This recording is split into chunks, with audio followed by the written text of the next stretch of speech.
if you're going to play quarterback at the University of Florida, it comes with a lot of responsibility, a lot of attention. There's been standards set here for quarterbacks in the past, and number one way you're judged as a quarterback is winning a championship.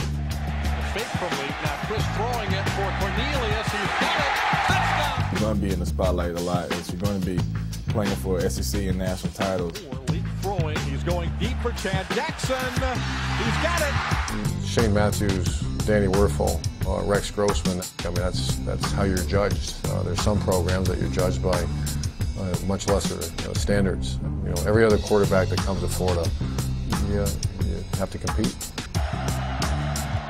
The expectations were very high. I had the opportunity to start a lot of games my freshman year, and I've learned a lot from it, and I've really matured.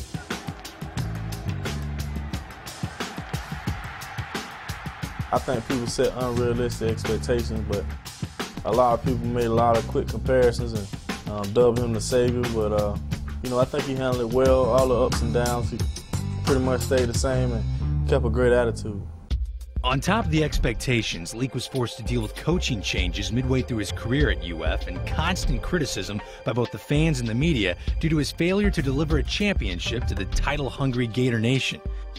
Despite these distractions, he's managed to become Florida's all-time leader in passing yards and completions. Although he has surpassed great names like Steve Spurrier and Danny Werfel in the record books, Leak still has to fight for the respect of the Gator faithful every time he steps in the field. He won the Southeastern Conference title. He led the drive against FSU, wins the game in Tallahassee, only the second win in the last 20 years in Tallahassee, and sets him up, as it turns out, for a shot at the national title. Some of the stuff he did this year, some of the fourth quarter drives that he put together to keep his team going. Once he's gone and people really sit down and think about it, they appreciate him a lot more than what they do now. The bottom line is, and what people have to look at, is he's thrown for more yardage than anybody in Florida history. He's got more wins as a starting quarterback than Danny Werfel did, which is a fact that's really amazing when you think about it. And he went, in the only year he had the same offensive coordinator for 2 straight years, they went to the national championship game. That's a pretty good legacy.